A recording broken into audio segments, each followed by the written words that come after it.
your new friend Ty. Hey guys, welcome back to the Tea Party Podcast. It's the podcast where you find new friends and new music. This week, I'm joined by a Northwest native who is going to close down the first night of Farmjam this Labor Day weekend. But first, we thought maybe you should get to know her a little bit. So let's welcome to the show, Miss Jessie Leigh. Jessie, how the heck are you, friend? I am great. How are you? I am doing well, getting excited. Just a few days away now, less than 2 weeks from Farmjam. Yeah, I can't believe it. It's we've been booked for Friday night since last year, so we've been waiting for this for a whole year, and it's almost time. We're so excited. We're almost there, and I'm excited to get to know what you love about Farmjam. But first, it's time to tee off with Ty and today's guest. Here comes the first four. Okay, here we go. Question number one, Jessie. If you couldn't be in the entertainment industry, what job would you have? Oh my goodness. Well, before I was doing this, I was a teacher.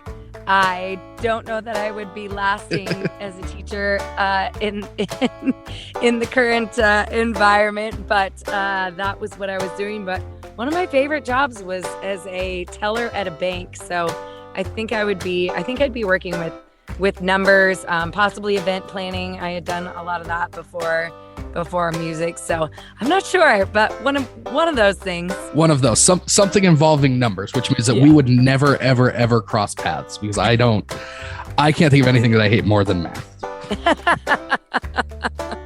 Okay, how about this one? If I give you control of the music at a party, what's the first song you're gonna play to get everybody up and moving around? Oof.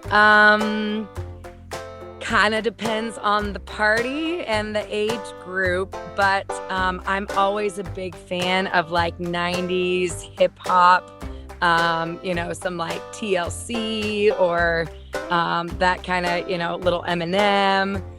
So like 90s, 2000s hip hop is probably the direction I would go. See, and I think that's a great call. I unfortunately end up around college kids more often than I would like, because I work with a college hockey team, but they still play all of those late 90s, early 2000s hip hop R&B songs. So I think that would go over fantastic at any party.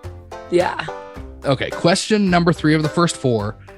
If you could bring a fictional character from TV, movies, books, whatever, alive and hang out with them for a day, who would it be? Oh, shoot. These ones are tough. But the first, I think anything Chris Pratt. Okay. I want to hang out with Chris Pratt because I think he's just the coolest. So pretty much any of his, let's back up. I think I might kill Andy from Parks and Rec. So okay, that's fair. Probably not Chris Pratt from Parks and Rec. Probably Chris Pratt from like one of the Avengers movies. Avengers? Okay. Or yeah, that's a good call by you. I would take that as well. Okay, last question of the first 4. If you could have an unlimited supply of anything, whiskey, tacos, guitar strings, scotch tape, whatever, what would it be? Well, if I can have unlimited supply without the like repercussions, I think I would probably go with pasta, because food is like my favorite thing in the world, and anything carbs and like cheese is but the whole side effect of pasta every moment of every day would probably be not the best. What's your go-to pasta?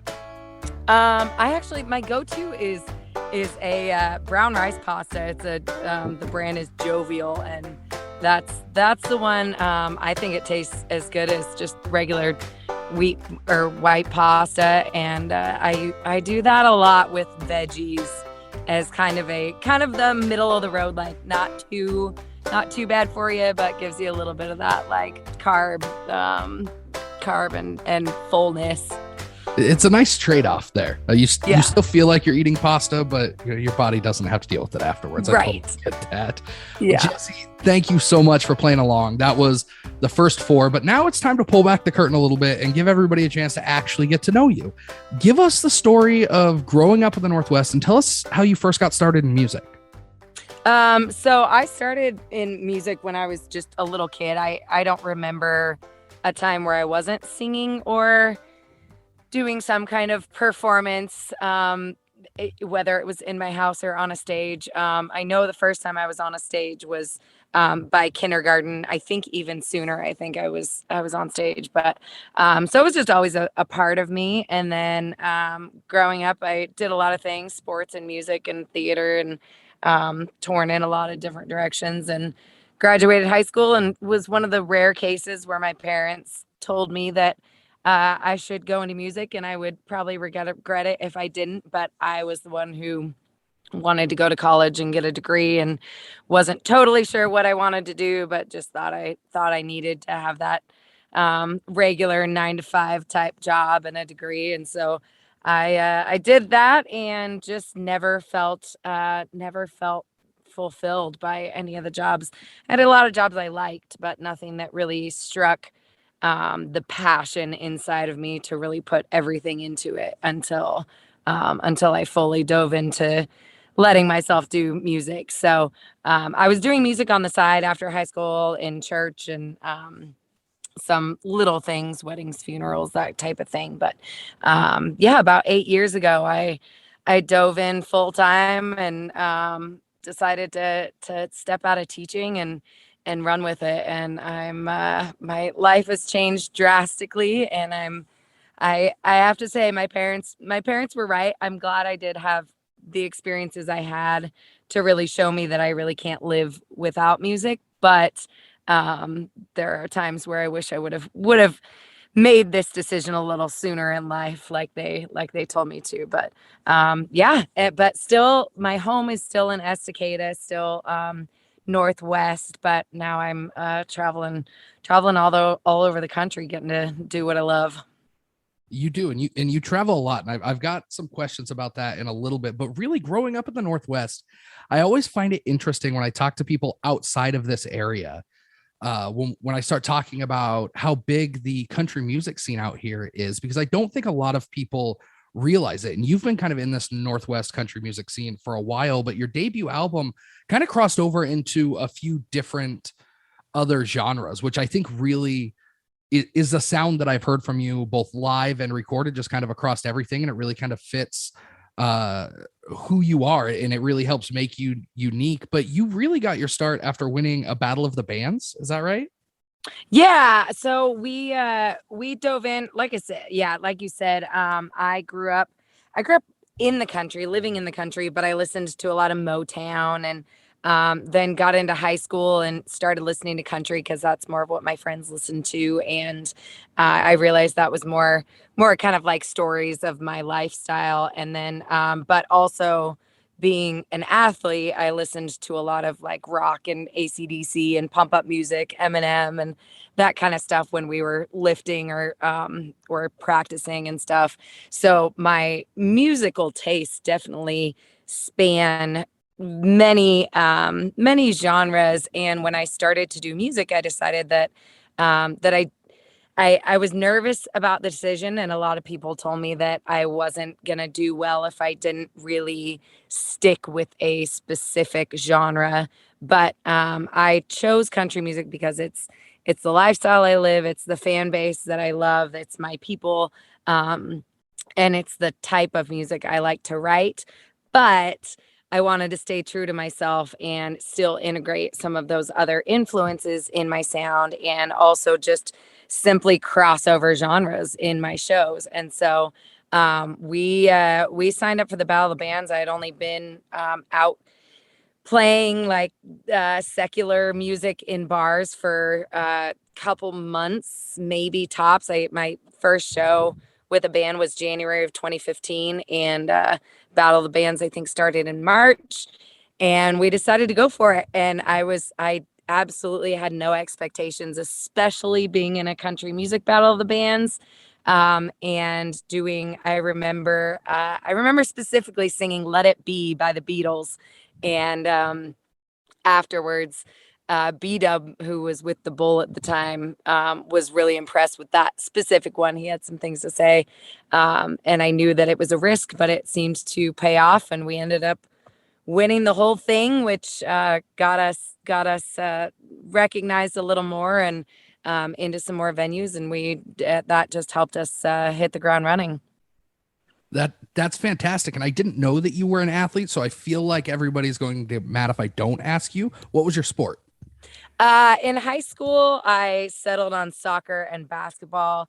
I played just about everything over the years, including I even did ice skating for a while, and but volleyball was a top contender when I went to high school. But my best friends played soccer, and so we all decided to play soccer together, which my freshman year, I think we lost every game, and the volleyball team at the school won state. So I'm not sure I made the right decision, but soccer and basketball was the way I went.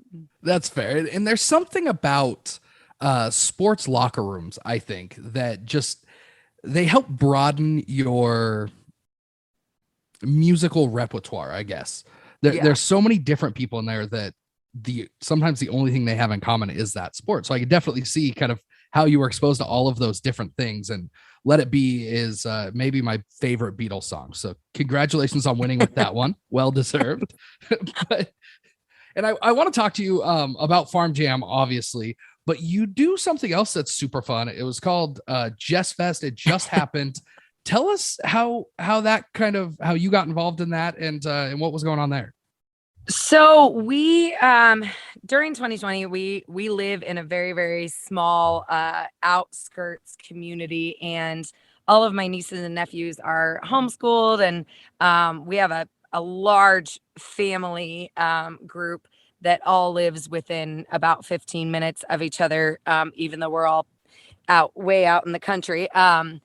But so we were all kind of, basically living in this little community, and decided to start, and we have 40 acres outside of Estacada. And so we decided to just start hosting these small little music concerts where everybody could be outside, and it was just kind of a come and donate to the band and let your kids run around. And so that year I had a lot of my friends, artists, that were like, man, how are you?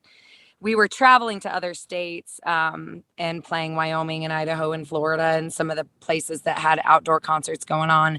But I had a lot of friends asking how we were playing in Oregon. And so we decided to start including a couple other artists in some of these backyard small concerts, and decided to do a whole weekend of it. And we called it Let Freedom Sing, and it was about 70 people total. And then, but it just created this little like family. And I wasn't going to do it after that first year, because it was definitely a lot of work opening our home and our property and our trying to figure everything out. But it created this community that really stuck together. And so we had so many people asking us to do it again. We decided to keep it going for 21, and then again 22 we weren't going to do it, and a few things came together, and we even had some sponsors willing to jump on board, and so we ended up doing it this year. And so yeah, it's literally just a mini music festival at my home. We set up a stage, and I think this year we had about 150 people, but still really small. We want it to be that way. We can only have about 20 RVs and a couple tents, but a bunch of the community comes out, and just very, very backwoods, down home, old school Estacada style. That's fantastic. I think there's something so, I guess, humble about doing that and bringing it to your house, because there's a lot of artists like yourself that start off in a small town like that, and then as soon as they get even just a little bit of success, they leave everything that built them in the past and move to Nashville or New York or LA. And the fact that you still have roots there, and not only do you have roots there and you're doing your own thing, but you're bringing in new bands and you're giving the community a place to really have something like that in an area that they don't normally have that. As much as you travel, how much of that did you bring, or did you learn, I guess, and bring to this? Or was this something that you just kind of thought to do and then just did it and it worked out? Well, I think a lot of my experience as an event planner, I was an event planner for quite a few years, and I do love that kind of like organization, and I love my husband and I, when we built our home, we built with the expectation of doing something on our property. At the time, we figured we were probably going to have kids at some point. We would host youth group events, or we had this vision of opening our home and our property to something.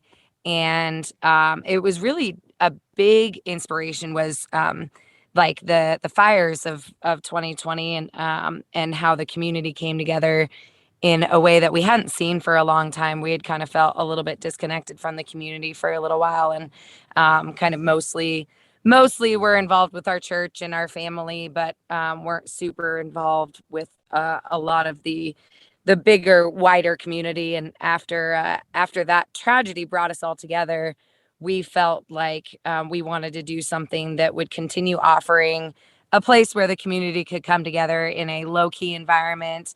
There'd be music, people can, bring snacks and drinks and whatever they wanted to, but just have a chance to periodically come together and reconnect and just chat. And so we host one night concerts about once a season. We do barn parties and have event tents up and stuff, and just it's just kind of a free for all that we do a couple times. But yeah, we definitely the first few times we did it, especially being 2020, we knew it was going to be a really small crowd, and we lost some money just to pay my players to come out, but we wanted to offer something to bring people together. And so it's just we just felt the calling to keep doing it. And we have some amazing friends and family and community members and merch people and team members who help us to put the 3-day festival on each year. And it's the first year was a bit of a mess. It poured down rain one day, and we were not prepared for that at all, and had some equipment go bad. And it definitely each year is a new learning experience, but it gets a little easier, because it definitely was something that was very last minute the first time, and we learned a lot of things the hard way. And just try to not make those mistakes again. Well, lucky for you, it's supposed to be 92 degrees when you hit the stage next Friday at Farmjam, and I'm excited to talk to you about that. But before that, I want to give everybody a chance to kind of get to know your sound. We have a couple of songs here for everybody. The first one we have is called Same Boat. It came out in 2021, right before Farmjam last year, actually. Give us a story about how this song came about and what the recording process was like. So that's actually really great timing, because we wrote that song basically because being very country and just kind of doing things our way, we spent a lot of time outside and just with our drinks and just doing our little tiny backyard parties. And so we kind of wanted the party vibe in the song, but we also kind of brought in a little bit of our emotion in a fun way, in that I personally was very frustrated with the term same boat, that we're all in the same boat, because I definitely felt like Oregon and Washington and California were pretty uptight. We were like, if we're going to be in a boat, our boat is going to be a pontoon, and we're going to go down playing music.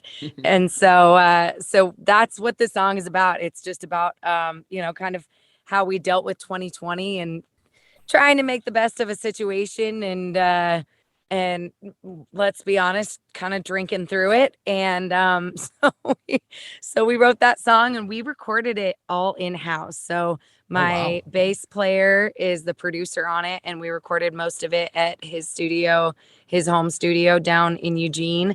And my guitar player played most of the instruments on it. He's a crazy talented multi-instrumentalist, and he helped co-write the song, and with two of our friends from Nashville, and So yeah, we just wanted to keep it fun and personal and just kind of a goofy, because there was a lot of really like sappy emotional songs coming out about the 2020 stuff. And so we thought we'd just kind of put a little bit of a different spin on it while still maybe releasing a little bit of frustration. I love it. Let's let everybody take a trip back to when they were locked inside of their house. It's Same Boat by Jessie Leigh. Gonna stay in, we can't go out anyway. The world's gone to hell, they shut down our go-to place. Yeah, I know the times are hard for us all, but I can speak for everybody when I say I need something cheap and strong. So we'll get that bottom shelf bottle nice and cold. Turn up that Jimmy Buffett on the radio. It ain't 5 o'clock, but that's okay. We'll catch a break, we'll catch a wave. If we're all gonna be in the same boat anyway, why not make it a party? Hey, hey, hey. Why not make it a party? Hey, hey, hey. Flip-flops, lawn chair, and a pair of shades. That front yard, it's our office today. We got that kiddie pool, it's keeping us cool. We might be sinking, but we might as well enjoy the view. So we'll get that bottom shelf bottle nice and cold. Turn up that Jimmy Buffett on the radio. It ain't 5 o'clock, but that's okay. We'll catch a break, we'll catch a wave. If we're all gonna be in the same boat anyway, why not make it a party? Hey, hey, hey. Why not make it a party? Hey, hey, hey.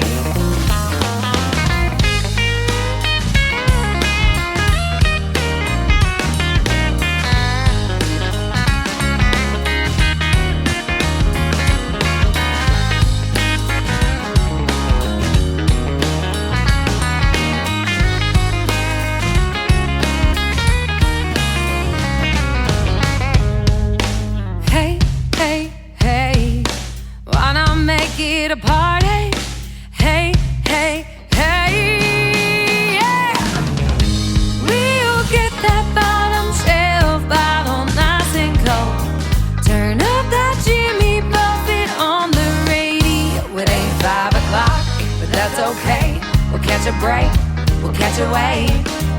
If we're all gonna be in the same boat anyway, why not make it a party?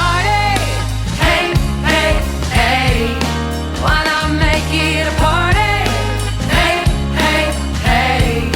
Why not make it a party? Hey, hey, hey. Why not make it a party? Hey, hey, hey.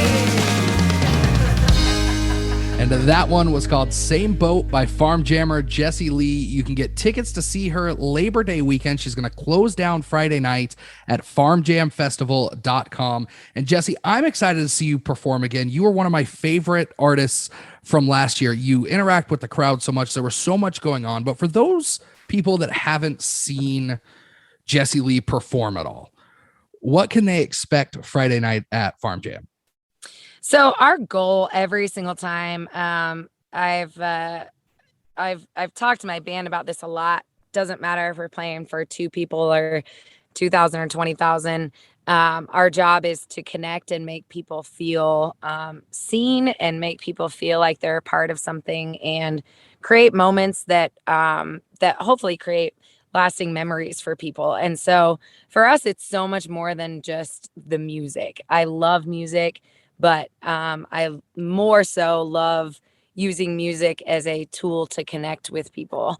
And so we try to write songs that do that. And obviously we have a lot of the fun party songs as well, like our Same Boat song. But I also take a huge responsibility to have the opportunity to be on stage and be in front of people and be a mouthpiece. And so we we really try to create a fun, goofy time, but also to make sure that we spend time um, recognizing and appreciating our military and our firefighters and our police officers and all those people who are out there fighting to allow us to do these things, who are out there keeping it safe so that we can be out in these big festivals. And so we always try to make sure that that is integrated into our show, and to also make sure that we are honoring and representing our flag and our country and our freedom. And so we've been able to partner with a veteran and his gigantic flag to help us with that mission, which has been a super, super amazing thing that we've been able to integrate into our shows. But yeah, most of all, we just want people to walk away feeling happy and connected with and feel good, and hopefully something that they can take away that will stick with them.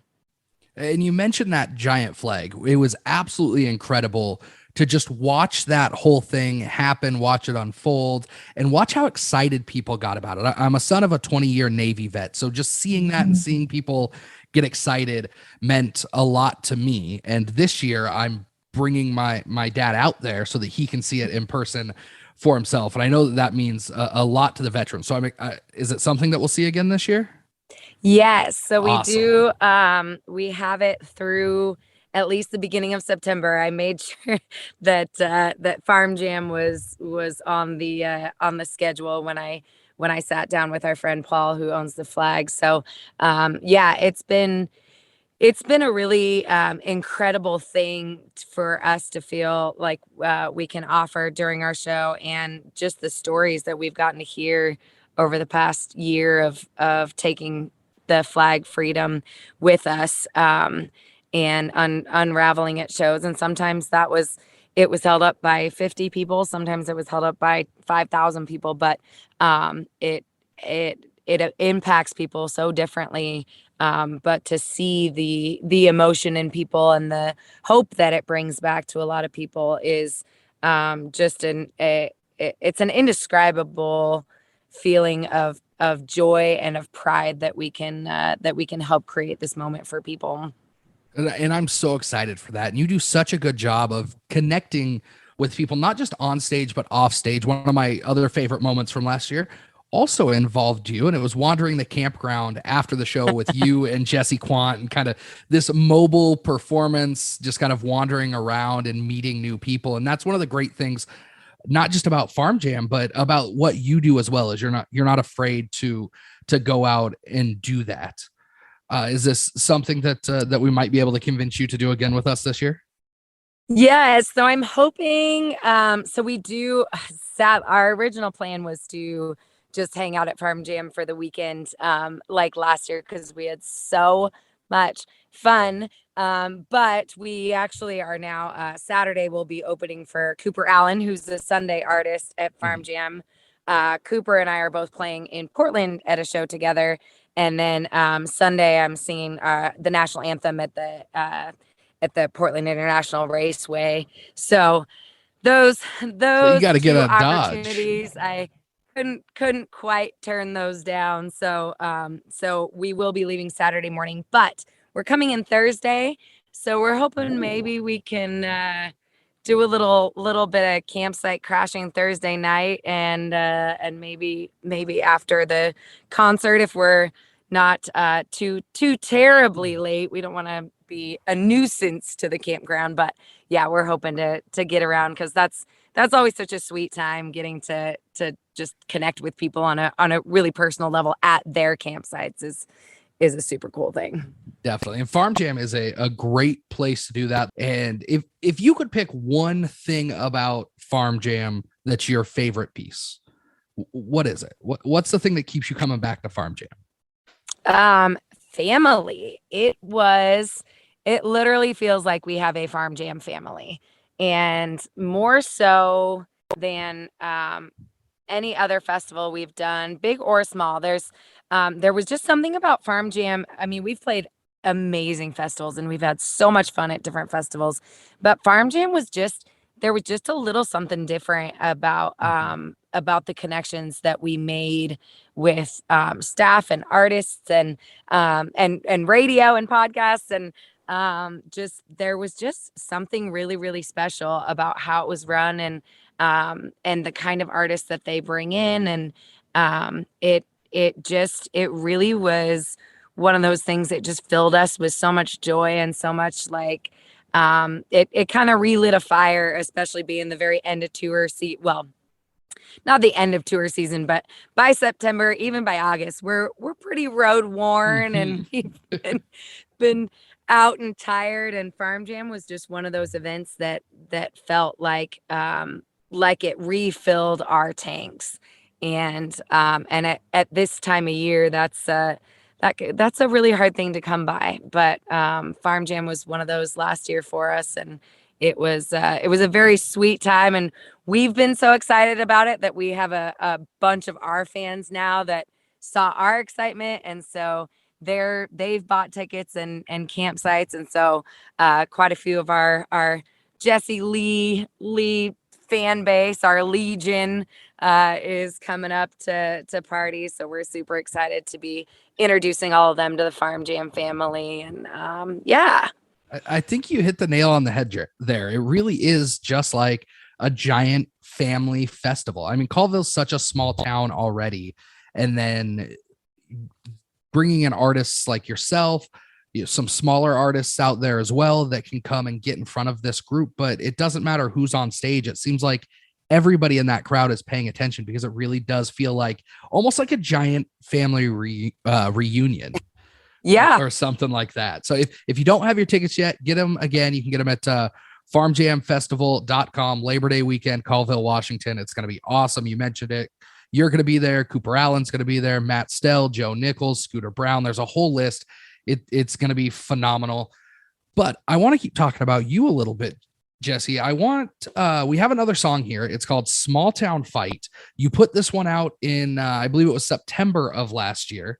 A little bit different vibe than Same Boat, but give us the story behind this one. Yeah. So that one, like when I talked about our show and having the fun piece, and then also having that heart piece, this song is basically my heart kind of on my sleeve. I years ago had thought, was just kind of sitting down and thinking through song ideas, and I thought I wanted to write a song called Small Town Fight. And at the time, I wasn't sure where to go with it, but I just had this vision of like even being at a bar, and you've got the good old boys, and they're just kind of a rowdy bunch, and if you push somebody too far, they're the ones that are gonna go out back and take care of it.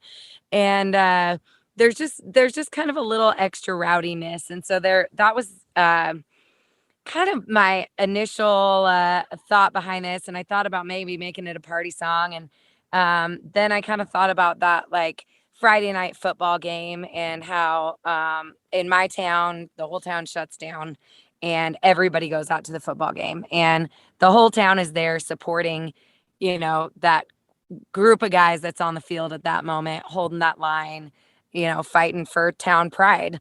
And I thought, man, that's a really cool example of that small town fight. And there's just something special about being under those lights and in that stadium. And then so all these thoughts had kind of rolled around in my head. And then the fires of 2020 hit our town, and we were evacuated. The town next to us was evacuated. And we spent the evacuation night helping people evacuate, and we have a lot of older folks in our community. And so doing that, and then we finally, the cops showed up and said, hey, you got to go. And so we left without really any of our stuff. And the next day, my husband and I got up, and we came back in to water and feed animals that had been left behind that hadn't been moved out yet.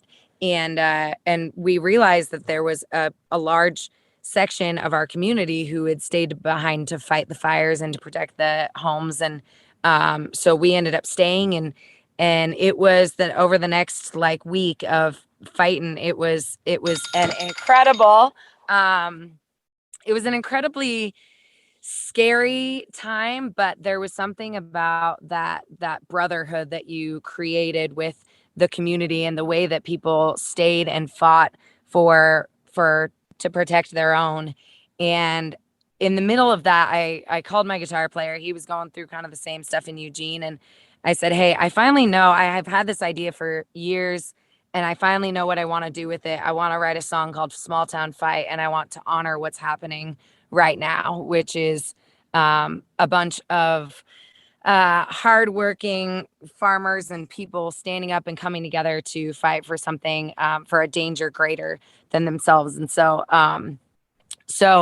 we sat down and we just me and my guitar player, and we wrote the song, and we started out with that vision of the football field, the football game, and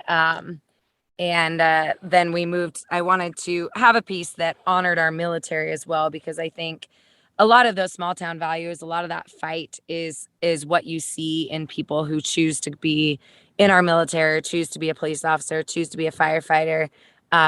There's just that extra fire of people that choose to be in harm's way to protect other people. So that's the second verse, and then the third verse just literally tells the story of what happened in our town. And I enjoy this song so much, and hearing the story behind it makes it so much more impactful. Here it is for everybody. This one's called Small Town Fight by Jessie Leigh. 5 yards left, just grass and sweat. Overtime, 2 minutes left. Defending that win means everything to this town. Each Friday night, it's what they knew. Home field and out of town too. Cheering them on was all that we could do. Our warriors, they're defenders, they're not afraid to hold the line. So when we need to come together, they always choose what's right, 'cause that's a small town fight.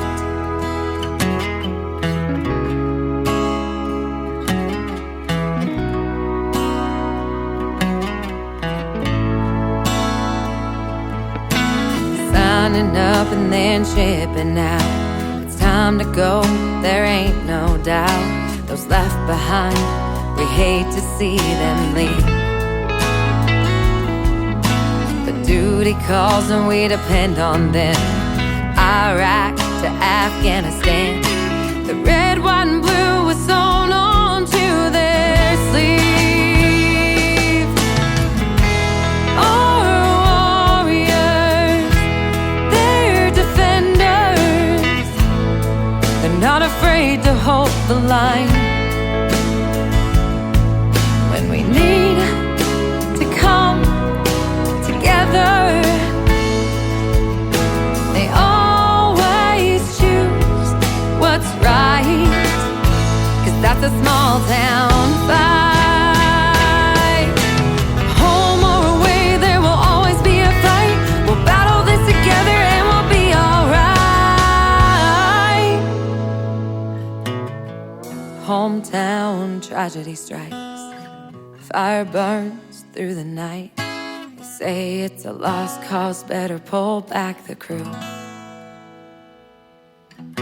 But our town stayed and they fought through. Leaving that line isn't what we do. We held this ground and saved our little town. Hey, yeah. Our warriors, they're defenders, they're not afraid to hold the line. So when we need to come together, they always choose what's right. We always choose what's right, 'cause that's a small town fight. small town fight.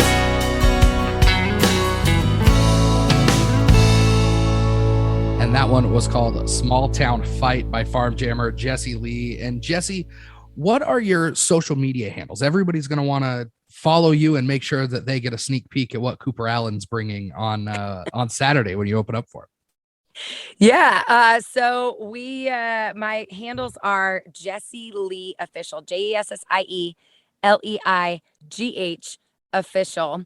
And you can, a couple of them might be Jessie Leigh Music, but if you just Google Jessie Leigh Music or Official, it'll come up. My website's there. All of our social handles are there. And the crazy thing about Cooper Allen and I is that we both have a song called Pink Umbrella Drink. And about 5 years ago, I was in Nashville and I had a writers round, which is where writers come and play their songs. And it was at a dead bar. Nobody was there. And the guy before me gets up and he sings this song. And the chorus goes, "She likes those pink umbrella drinks." And he comes off the stage and I was like, dude, I'm going to get up and sing a song called Pink Umbrella Drink that I wrote. And so we laughed about it. And then last winter, I was at an event in Nashville and Cooper was there and I went up to him to say hi and let him know we were playing the same festival on the West Coast, Farmjam, that I'd be playing Friday and was hoping to hang out Sunday. And then he said he had a show the next night downtown Nashville. So we went and he sang that song. And it wasn't until then that I realized, like, no kidding, that was me and Cooper 5 years ago at this writers round, both singing our Pink Umbrella Drink songs. That's awesome. And here we are at Farmjam 5 years later. So I actually haven't even gotten to tell him that story, but yeah. So, and then the bar in Portland called me and asked me to open for him on Saturday. And I thought, well, I think it might be meant to be. I better do it. Yeah, you almost have to at this point. Yeah. Exactly. Well, Jessie, it's been an absolute blast. I'm excited to see you at Farmjam, get to hang out again. But before we let you out of here, we end every podcast the same way. It's called the Final Four, and it can be the hardest 4 questions just because they make you think a little bit. You up for them? Oh, absolutely. It's time for the Final Four. Okay, here we go. First question of the first 4. What's your favorite song to play live? Oof. Couple different reasons. Small Town Fight's one of my favorite just because it's that sharing the heart thing. But my other favorite right now is What's Up by 4 Non Blondes, because I like to get out and make people sing it with me, and having the little kids that'll sing along. And so that one's kind of my favorite one right now.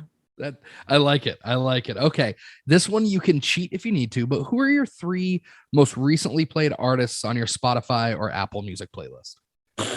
Yeah, we're going to cheat because it'll actually be interesting to see. Actually, this is great because my most recent playlist was on Spotify, you can do like a radio off of a song. Mm-hmm. And I went off of Drake White's song. Drake White headlined Sunday last year at Farmjam. Yep. And he became my favorite artist ever. Like that moment, his show last year. His show was absolutely incredible last year. Blew me away. My heart was so full after watching him on stage and listening to him. And so, yeah, my most recent playlist was Mix 'Em with Whiskey Radio. So Drake White, JD Clayton, and the Dirty Govnas is the first 3 songs on that list. So that was the last playlist I had.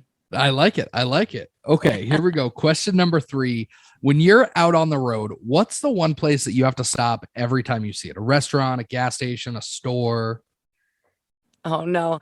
Okay, so this one is I feel like there's some tea coming. This one is not always for me. Actually, usually it's not for me. This is usually from somebody in Oregon wanting me to pick up something for them, but it's the Liquor Expo in California right before you get back into Oregon. and they've got real cheap liquor. And so people put in their liquor orders for us. And Just we pull end the up, RV up in the parking lot and load up. Yep. So it always looks really bad, but I promise it's usually for other people, not for us. Usually. That's the key word. Yeah, we did make a stop before Jess Fest on our California run. Okay, Jessie, final question here, and take as long or as little time as you want to answer this. But if you could pick one thing for people to take away your appearance on this show or your music in general, what would it be? Ooh,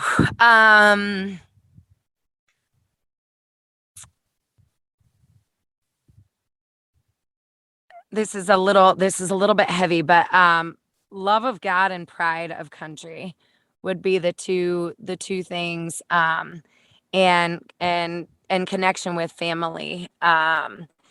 Those are the three things that, as people come up and talk to me after a show, those are the things that fill my heart the most, when people have that connection with or say, you know, they were able to connect with God, or feel that in our performance, or that they have a renewed pride for our flag or our country, or renewed hope. And the stories where, you know, a dad dances with his daughter the first time, or a mom and a kid connect over a song. And so those are the three things that bring me the most joy when those things are exemplified during our shows.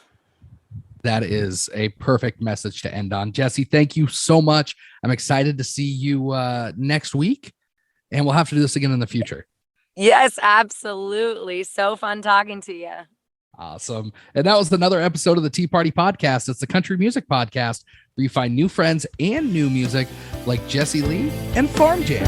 Go tee off on the like button at facebook.com/Tea Party Podcast. This has been a Tea Party Communications production. Theme music created by Jesse Quandt. Announcer voiceovers by Jay Gwinn. And as always, hosted by Pisani.